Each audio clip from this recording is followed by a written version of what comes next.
यहाँ ज्यादा मैटर करता है क्योंकि ये चुनाव जस्ट 8 महीने पहले होता है। होता क्या था, लोकसभा में भाजपा को 54-55% और विधानसभा में 39। इसका मतलब है 15% वो लूज करती थी और 15% आम आदमी पार्टी गेन करती थी। इसका मतलब है कि भाजपा को जिस वोटर ने लोकसभा में वोट किया है और जो पिछले 2 चुनावों से छिटक रहा था आम आदमी पार्टी की तरफ, उसको उसने होल्ड करके रख लिया। बीजेपी दफ्तर में 54 से 48 गिरा है। बीजेपी दफ्तर की तस्वीर दिखाते हैं। रवीश वहां मौजूद हैं। रवीश, नाच गाना शुरू हो गया?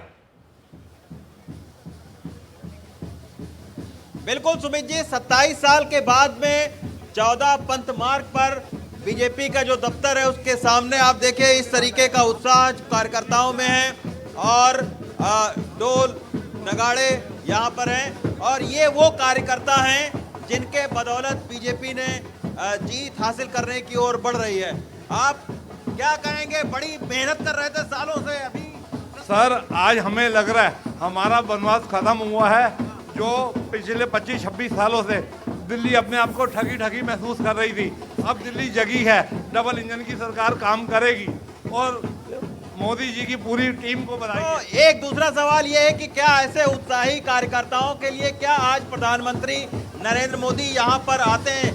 ये सारे वो कार्यकर्ता हैं जो पिछले कई सालों से भारतीय जनता पार्टी की सत्ता न होते हुए भी ये लोग यहाँ पर मेहनत कर रहे थे। ये मेहनत रंग लाई है, ये जनता की मेहनत रंग लाई है, कार्यकर्ताओं की मेहनत रंग लाई है और देश तुल्य कार्यकर्ता बधाई के पात्र है। और युवाओं ने, जो महिलाओं ने भारतीय जनता पार्टी में विश्वास रखा, वे बधाई के पात्र है, जो बधाई के पात्र है। निश्चित तौर पर ये सारे ऐसे लोग हैं जो लगातार बीजेपी दफ्तर में मेहनत करते रहे आसपास के इलाकों में। ये वो कार्यकर्ता जिनको बहुत पद नहीं मिलता है लेकिन उसके बावजूद बीजेपी के साथ लगकर यहाँ पर उन्होंने कन्विंसिंग की है, चुनाव प्रचार किया है और अच्छी रणनीति का ही ये नतीजा रहा है कि बीजेपी रुझानों के बाद जश्न है बीजेपी दफ्तर पर। बीजेपी मुख्यालय में क्या आज प्रधानमंत्री पहुंचेंगे या फिर दिल्ली बीजेपी के दफ्तर पहुंचेंगे, ये बड़ा सवाल कार्यकर्ताओं के लिए। तो अगर हमारी बात पीसीआर, सॉरी सिकता बीच में बोला, आम आदमी पार्टी के दफ्तर भी चलिएगा कुछ देर के बाद, वहां के दृश्य भी दिखाना चाहूंगा मैं, लेकिन पहले मनोज तिवारी को सुन लेते हैं।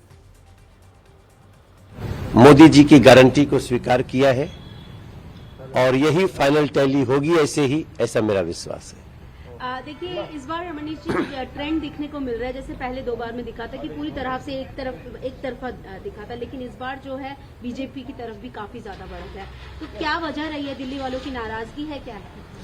देखिए इसमें कोई दो राय नहीं है। दिल्ली का प्रत्येक तबका अब आम आदमी पार्टी से दूर हो गया है। रुझान में वो दिख रहा है, एग्जिट पोल में भी दिख रहा था और मुझे लगता है कि आज रिजल्ट वैसा ही होगा कि आम आदमी पार्टी ने जिस प्रकार से अकर्मण्यता दिखाई, जैसे उन्होंने जनता को तकलीफ दिया, स्वयं भ्रष्टाचार किया, शीश महल की प्रवृत्ति रही, तो आज जनता उसका रिजल्ट दे रही है और मुझे पूरा विश्वास लगता है कि अंत तक ऐसे ही रिजल्ट आएगा। एक और जो चीज देखने को मिल रही है कि अभी तक कांग्रेस का कहीं अकाउंट खुलता हुआ नहीं दिख रहा है इस बार। नहीं, कांग्रेस अभी किसी तरह मुझे लगता है कि जो मैं वोट शेयर देख रहा हूं तो लगता है कांग्रेस अपने भविष्य को लेकर के चिंतित दिख रही है, लेकिन खाता खुलने का तो मुझे भी कहीं से अंदेशा नहीं दिख रहा है। उत्साह से भरे हैं नेता और उत्साह से भरे हैं कार्यकर्ता समीर जी, और ये जश्न बनता है, वनवास खत्म हुआ, कार्यकर्ता बता रहे थे। निश्चित रूप से 27 साल बाद सत्ता में वापसी हो रही है और इस समय जिस तरह का पॉजिटिव माहौल बीजेपी को लग रहा था इस बार कि इस बार एक हमें सुनहरा मौका है और थोड़ी सी मेहनत कर लेंगे। देखिए भारतीय जनता पार्टी तो चुनाव हमेशा बहुत अच्छे से लड़ती है। 2014 का लोकसभा चुनाव भारतीय जनता पार्टी ने इतने प्रचंड बहुमत से जीता। उसके बाद विधानसभा चुनाव दिल्ली के प्रधानमंत्री मोदी के नाम पर लड़े, उसके बाद भी यहाँ हार गए। 20 क्यों हारी? देखिए मुझे लगता है कि 15 और 20 के अंदर अरविंद केजरीवाल ने कोई ऐसा बड़ा इशू नहीं था जो भारतीय जनता पार्टी को मिला। 20 के बाद शीश महल आपका सामने आता है। 20 क्यों हारे थे उस टाइम पे भारतीय जनता पार्टी? केजरीवाल ने ऐसा कुछ किया नहीं था। 15 से लेकर 20 तक अगर आप कार्यकाल देखेंगे काम पर तो काम भी रहा, एक फ्री स्कीम भी रही और ऐसी कोई बहुत एंटी इनकम्बेंसी नहीं थी ना।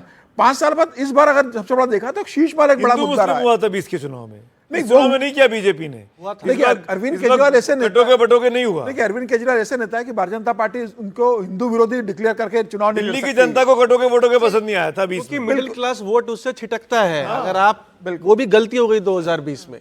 एक तो उन्होंने काम किया 5 साल में, आप इसको डिनाई नहीं कर सकते। फ्री बिजली, पानी, स्कूल्स, हॉस्पिटल्स। और ये कटोगे तो बटोगे तो नहीं, उस वक्त कुछ और था। पोलराइजेशन से आपका जो कोर वोटर है मिडिल क्लास, वो भी छिटकता है।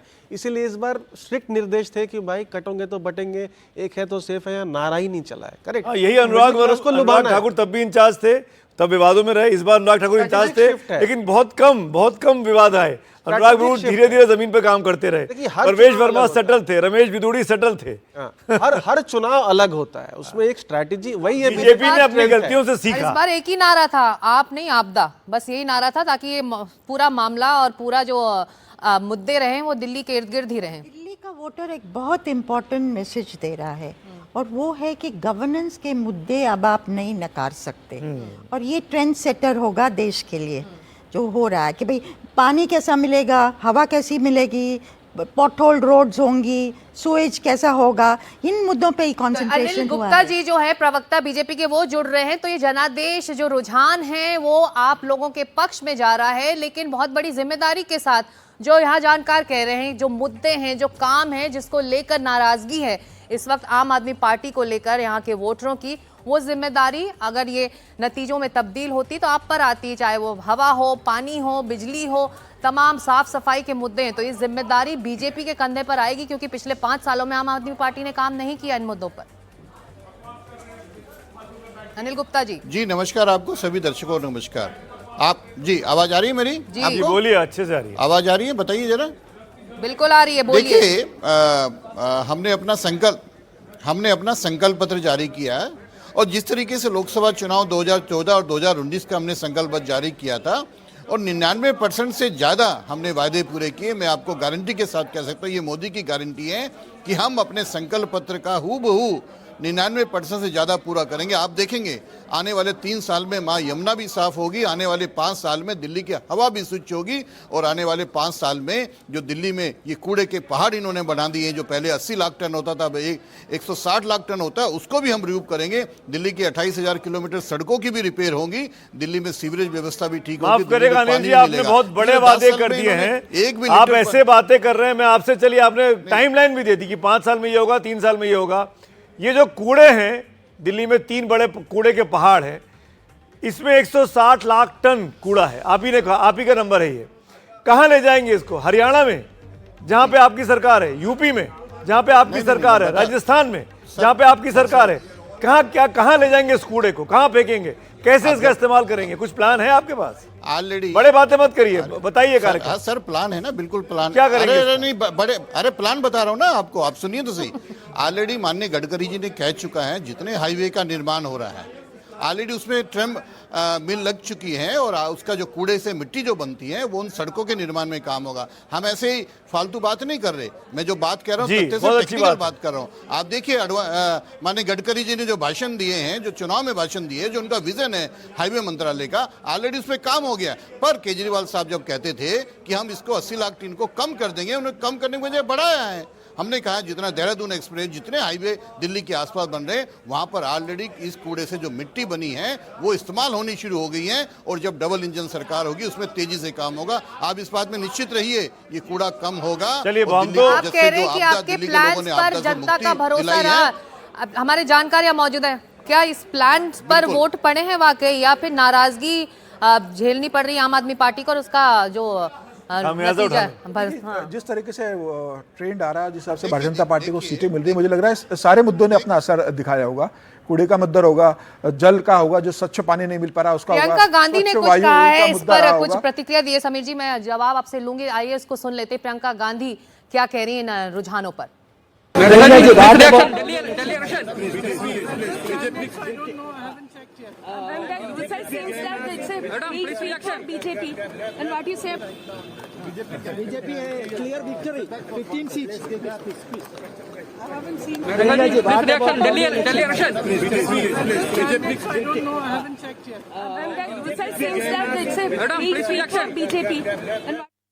क्या पूछा गया सवाल नहीं पता मुझे, लेकिन प्रियंका गांधी का जो ट्रैकर है रैलियों का वो बड़ा नेगेटिव है। पार्टी का ही आंकड़ा नहीं खुला तो ट्रैकर कहां से आएगा? ट्रैकर क्या करेगा? अगर पार्टी का संगठन ही नहीं होगा तो मतलब आप प्रधानमंत्री नरेंद्र मोदी तो केरल में भी चुनाव प्रचार करते हैं, तमिलनाडु में भी करते हैं, तो भारतीय जनता पार्टी वहां हारी जाती है ना।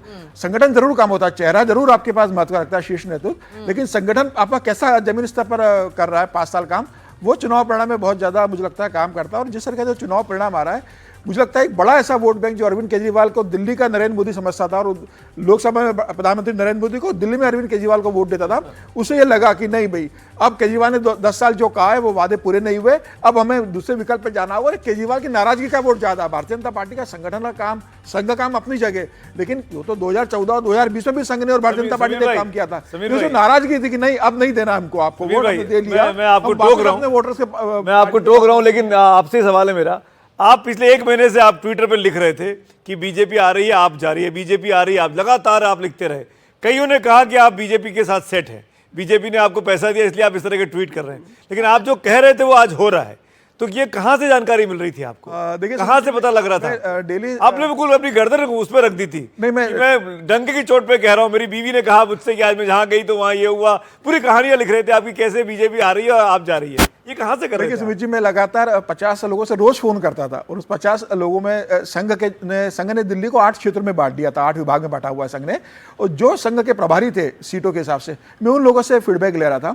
उसके अलावा मैं उन लोगों से फीडबैक ले रहा था जो लंबे समय से आम आदमी पार्टी के साथ जुड़े हुए थे, भारतीय जनता पार्टी के पास जुड़े हुए थे। तो बेसिकली आम आदमी पार्टी, टोकूंगी आपका जवाब नहीं है। 10 सीटों पर 1000 से कम का अंतर इस वक्त चल रहा है। बड़ी इलेक्शन ब्रेकिंग इस वक्त आ रही है। 10:37 पर 23% वोट पड़े। दिल्ली के रुझानों पर एक और बड़ी खबर आ रही है।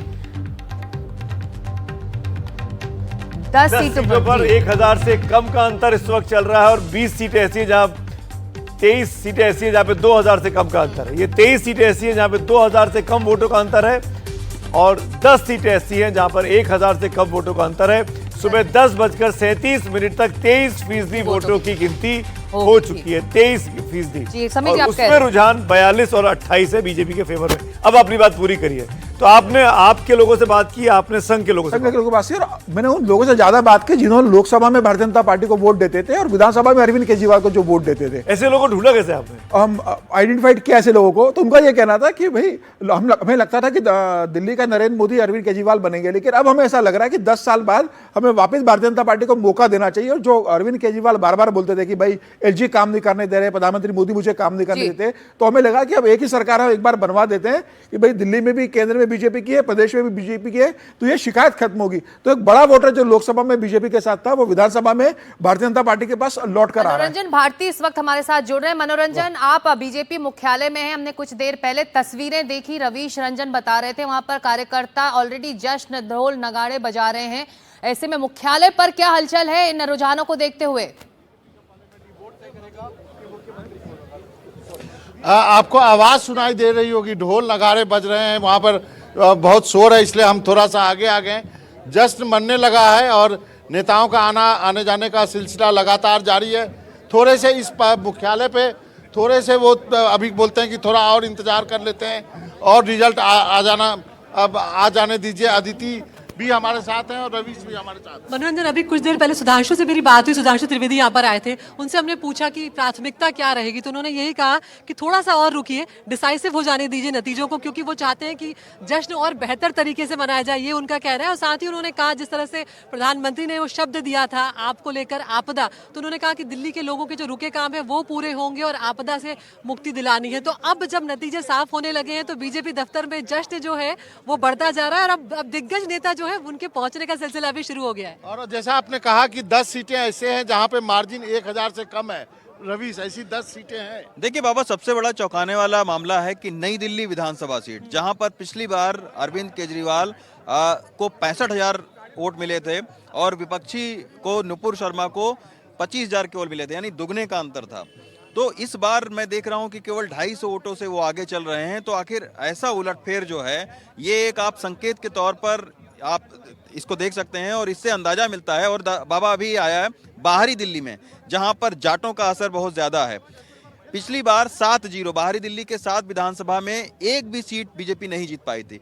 इस बार नरेला, नजफगढ़, बवाना सब में बीजेपी आगे चल रही है। तो कहीं ना कहीं जाट मतदाताओं का शिफ्ट भी जो है वो बीजेपी की तरफ हुआ है। और सबसे बड़ी बात है कि जो 16% का मिडिल क्लास वोटर है, यहाँ का मिडिल क्लास वोटर इस मायने में यूनिक है कि उसकी 2 पसंद है, दोनों विरोधी पार्टी का। आम आदमी पार्टी के अरविंद केजरीवाल को भी पसंद करता है और मोदी को भी पसंद करता है। तो इस बार ये जो है वो ट्रैक रिकॉर्ड तोड़ा है बीजेपी ने कि जो लोग मोदी को पसंद करते थे लोकसभा में जितना देते थे, इस बार विधानसभा में भी उस मिलता हुआ दिखाई दे रहा है। इससे लग रहा है मिडिल क्लास नाराजगी है मिडिल क्लास। और रवीश ने जो बात बताई उसमें जोर देता हूं कि चूंकि बीजेपी ने कोई फेस नहीं दिया था, तो जैसा इन्होंने जाटों के बारे में कहा, तो सब ग्रुप जो है, जितने भी समुदाय के लोग हैं, उन सबको ये लगा कि शायद हमारा चीफ मिनिस्टर हो सकता है इस बार, इसलिए जाटों ने भी वोट दिया। अलग अलग जो पूर्वांचल के लोग हैं, चाहे पहाड़ के लोग हैं, उन सबको लगा कि इस बार हमारा चीफ मिनिस्टर। तो अगर सबको लगा बाबा, तो जिसका नहीं बनेगा वो नाराज भी हो जाएगा।